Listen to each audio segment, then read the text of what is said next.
เฮ็ดดี แม่นบ่น้องลอยน้องลอยเจ้าให้ลูกบ่เจ้านะ น้องดอยบ่คือน้องดอยกันนะบ่ เจ้าชื่อได้ได น้องดอยบ่ ลูกจะกินนมเลยเนาะ เอาแล้ว อย่าเว้านะบ่คอยว่าถ่ายแล้วไม่ได้บอกลูกอยากกินนมกินนี่คือบ่ให้กินฉัน แล้วอย่าแหวมือได้บ่เจ้าเอ้ย บ่น้องลอย กินมาได้ไหมกินมาได้ไหมกินมาได้ไหมกินมาได้ไหม นั่งดอยเวลาถ่ายเฮาถ่ายนี่เราก็สิเว้าแน่เราสิเป็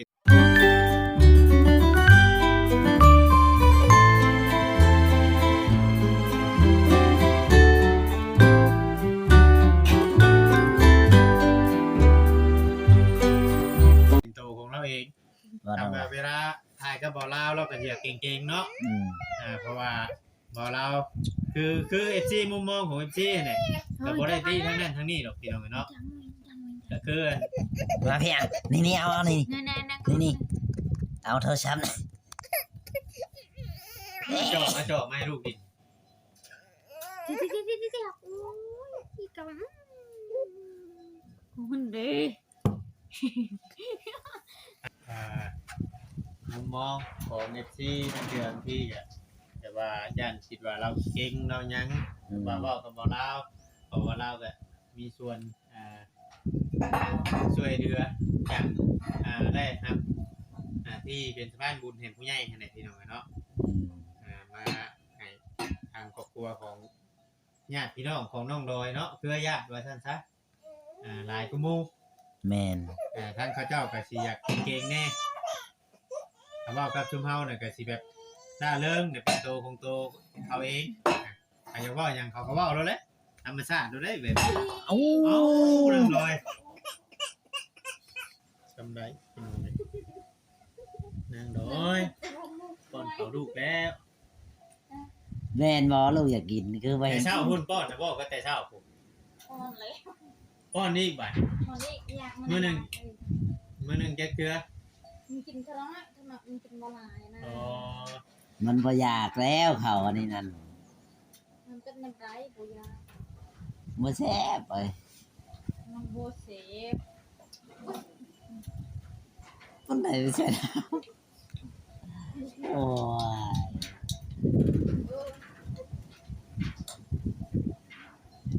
ดังตามธรรมชาติเลยเนาะคือว่าเลี้ยงตามธรรมชาติ เลี้ยงแบบอีโดไปอีโดมัน อืม เลี้ยงแบบมันสไตล์บ้านนอก นอกก็นอกโพ ชนบทพระเจ้าสมมุติว่าคือว่าบ่มีผู้รักผู้ใหญ่ช่วยเข้ามานี่เองกระเต็กพี่น้องเนาะ อืม อันนี้คือว่ายังว่าดีแบบขึ้นมาหน่อยหนึงได้นี่คือว่านั่นอัปเกรดขึ้นมาหน่อยหนึงแบบว่ามีผู้บอกผู้สอนแล้วก็มีผู้เว้านั่นเว้านี่ให้ฟัง มีคนแนะนำ มีผู้แนะนำนู่นนั่นนี่ อืม กินป้อนข้าวลูกกระทิวน้ำได้เดี๋ยวนี้น่ะ น้องลอยทิ้วให้ บ่ ยัง ได้ธรรมดาได้เดี๋ยวนี้น่ะเจ้ลอยเอ้ยเจ้ลอยชาวเจ้ลอยบ่คือชาวเฮียลอยเอาเจ้บ่คือเอาเฮียให้เอิ้นเจ้บ่คือให้เอิ้นเฮียนี่คือให้เอิ้นคุณนายบ่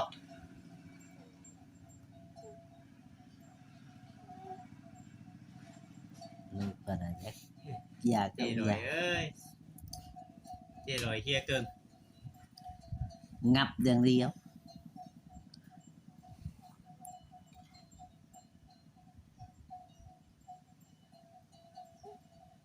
แม่นบ่น้องลอย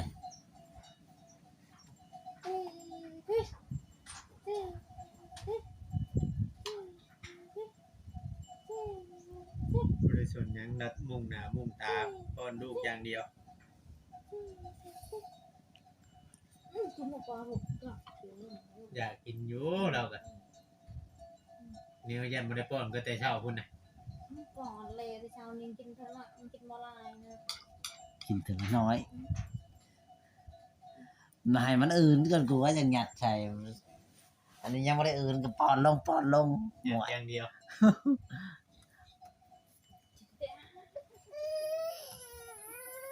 อิ่มแล้วอิ่มแล้ว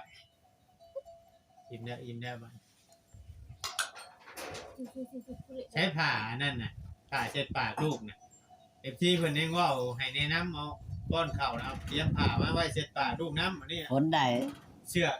น้ำก็ให้ลูกกินเนาะ เชื่อกับมันเชื่อกับผ้าเช็ดปากนะอันเดียวกันเพิ่นว่าคือบ่นั่นแน่ว่ะ นั่นดิ อันนั้นแน่พี่น้องไอ้ผ้าเช็ดปากเพิ่น อันเดี น้ำเลอะ เสร็จเสื้อได้บัดนี่ เอาเชื่อบ่เชื่อไผคือเชื่อแม่บ่คือเชื่อลูกธรรมชาติหรือว่าเนี่ยพี่น้องไอ้ตามธรรมชาติของไผของมันอันนี้เนี่ย ของไปของเราเนาะเด็ดตาย ก่อนเขาลูกกะทิววอนสัตว์แม่นเพิ่นมีความสุขพี่น้องเอ้ยเนาะทางนางลอยให้บุญเกิงก็ช่วงนี้ก็ไปเกี่ยวข้าวทุกมื้อพี่น้องเอ้ยเนาะ น้องร้อยแพงใหม่แล้วบ่ประตูนี่ เกี่ยวข้าวทุกมื้อช่วงนี้ มาได้ไหมบัดสิมาทีวอนๆโอ้ โอ้ลมแห้งอันนี้ลมแห้งอันนี้เกือบโทรศัพท์ข่อยล่มเลยเมื่อกี้ลมแห้งเองบักคัก ซื้อเป็กนัวเจ้าซื้อบ่เลยจะไปเส้นเอา ชื่อพ่อก็ชื่อ มานั่งได้ไหม เช่นก็ว่าเช่นเนี่ยเนาะเดินขายของกระจายแน่นอน จะกินนมแล้วสภาพ เอามาไม่ข่อยนะไม่ข่อยมาก่อนข่อยสิลงข้างล่าง มันกินนม ไม่ข่อยมาก่อนสิไปหาโลกบงชดพักก่อนพี่น้องไอ้น้องไอ้น้องน้อยเอา เห ลู มือน ก คนเต้เช่าพุ่น ฮะโคตรอยู่บ่ พี่น้องเลยเนาะตามธรรมชาติของเราลูกเอื้อยจะมาจะค้นมานะเมื่อวาน หมดเลย มาเมื่อเลยจะค้นนะเราเมื่อนะทางเมื่อมาเมื่อเลยลูกเราหาคนคุณ คน คือว่า2 คนสัตว์ อยู่หน้า มาจำได้จำหนึ่งนี่แหละมา2มาบักน้อยๆกับบักขาวๆนะบ่เจ้าบ่ลองถามหลานบ่ได้ถามลูกบ่ได้ถามหลานบ่ว่ามาอยู่กับหน้าสาวได้บ่บ่ได้ถามบ่เป็นได้ได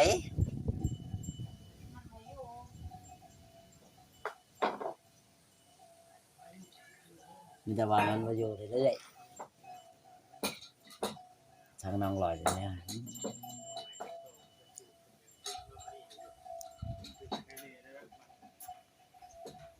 นี่แหละ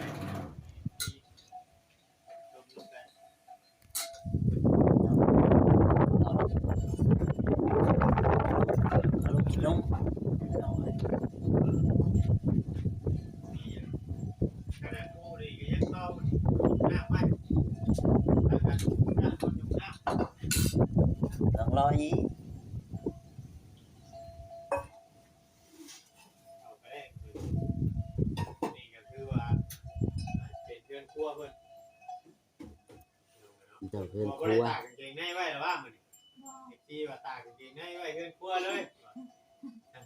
ดูเดือดเลยไอ้ดอยไอ้เกิ้งนี่เจี๊ยดอยเจี๊ยเกิ้ง น้องลอยก็จัดแม่นว่าน้องลอย เจี๊ยเกิ้งปราสาทนั่นน่ะเอาลงมาเช้านี่บอกคือในไรเดี๋ยวว่าไปปูให้มานอนกลางคืนบ่แม่นบ่เออ ลงมาเช้านี้ทางน้องลอย ธรรมชาติตามฤดูกาลของพระเจ้าเคยใส่สี นี่แหละ แบบ พี่น้อ นี้ งชีวิตของน้องลอย ผู้ใด ก็สิอยู่แบบนี้แหละพี่น้องเอ้ย หรือว่า เป็นหลังให้กันเบิ่งน้องลอยของมึง เบรกหูเบรกตาเนี่ยก็อาจจะบวกเนาะที่ว่าให้ได้ที่ว่าอันตามภูมิเคยเห็นหรือว่าภูมิเคยชิน จะทิวยังน้องลอย บ่ได้ว่าได้ไร พระชิทิว เคยแบบนี้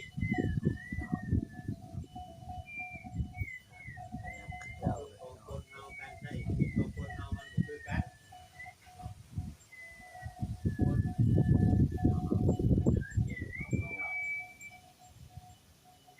คน นอนแล้วบ่น้องลอยนอนแล้วลูกเจ้าอยากนอนมาครับ งัวเจ้าบ่น้องลอย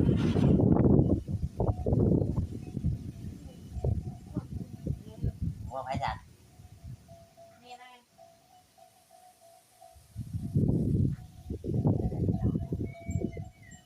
เรื่องทั้งสารน้องลอย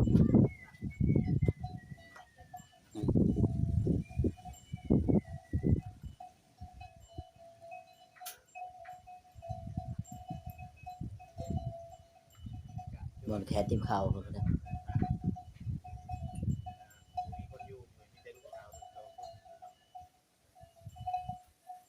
จะหาเกี่ยวเขาชวนน้องโดยกับเขาบ้านเขาเพื่อน น้องลอยเผาแต่เฮือนน้องลอย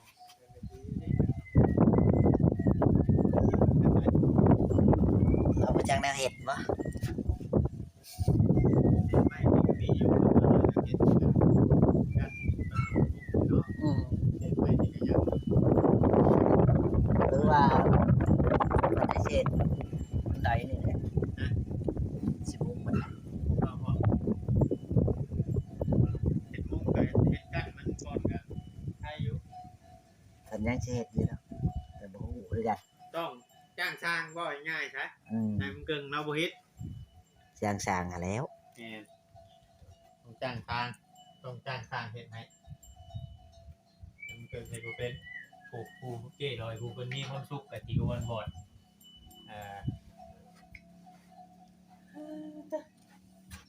เต็มบาทเลยโทรศัพท์เป็นหยังคือเด้งออกตัวท่านได้อันนั้นเด้งออกเกิน อยากนอนเยอะอยากนอน มาได้แม่มานั่งนะ เอาเลย โอ้ คืนนี่บ่ได้นอนบ่ นอน ยันว่าผัวกวน คือเราไปยังกบคืน บ่เป็นหยังคบมาแจ้งบ่ น้องไปเจอ จักโมง 2 โมง 2 โมงพุเราไปกับผู้ใด ไปคือเรียงชี้ยังนั่ง เจ้าคือย่างฮะใจไหมนะ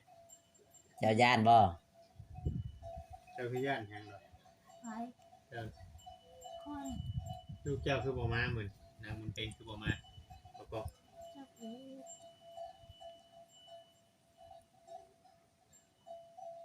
น้องลอยก็ตามธรรมชาติของเราพอตามมันยามมันยาม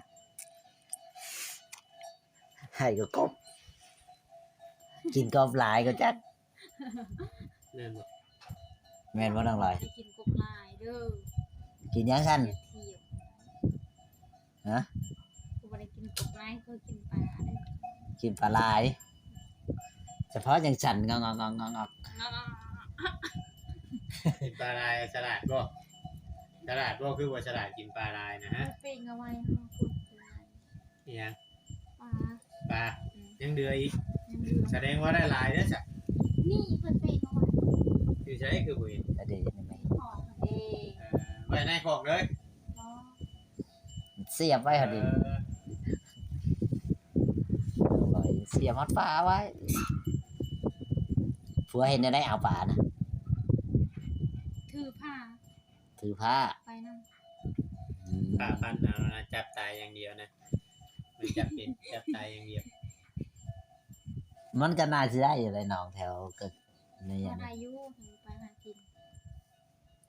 คำไปน่ะไล่ทางนี้น่ะยังหากินง่ายกว่าทางบ้านเฮาอยู่ อืม มัน ไป จะ ได้ เลยนะ หากินยากบ้านข่อยมันบ่มีโคกหลายคือทางนี้ได้ เนี่ยโอ้ ทางนี้ยังมีโคกมีห้องมีห้วยเนาะ อืม มีเซทางบ้านที่ข่อยมันเป็นแต่ตรงไห้ตรงหน้ามันเป็นมาแหละทางนี้หาเฮ็ดหาหยังก็ยังสิได้กว่าบ้านเฮา ได้กว่าแล้วคัน มันบ่มีบ่เฮ็ดบดออกแถวนี่ ฮะ โอ้ย บ่มีแล้วบ่ได้ไปทางไหน นำไปหาผู้สาวนี่เขาเห็นเห็ด มาลำไปฮะ เลย โอ้มาลำมันสิจักเนาะช่างว่าแท้ เออ โอ้ยช่าง ไป ว่า หาผู้สาวนี่เพิ่มไหนจ้ะ มันบ่ได้ไล่ได้หมาเนาะ เออ โอ้ยมาไปหาเฮ็ดช่างว่าแท้ไปเอาสูตรได้มานี่มุงได้ก่อยกะ บ่น้องลอย เจ้าให้หมานี่พายกระตายไปโลด โอ้เดือดอะดีน้องน้อย เดือนกูนี่ไม่มีอีกแล้วพี่น้อง โหดแท้ดังลอยเนี่ยให้มาใช้ฮอนหมาบาด เห็นว่ามันหากบเป็นกันเนาะเป็นแต่กบนะน้องเนาะเฮ็ดหาบ่ได้เนาะเลี้ยงพอข่อยขอลูกมันนะอย่างพอตัวเธอก่อยก็อยากได้ลูกแล้ว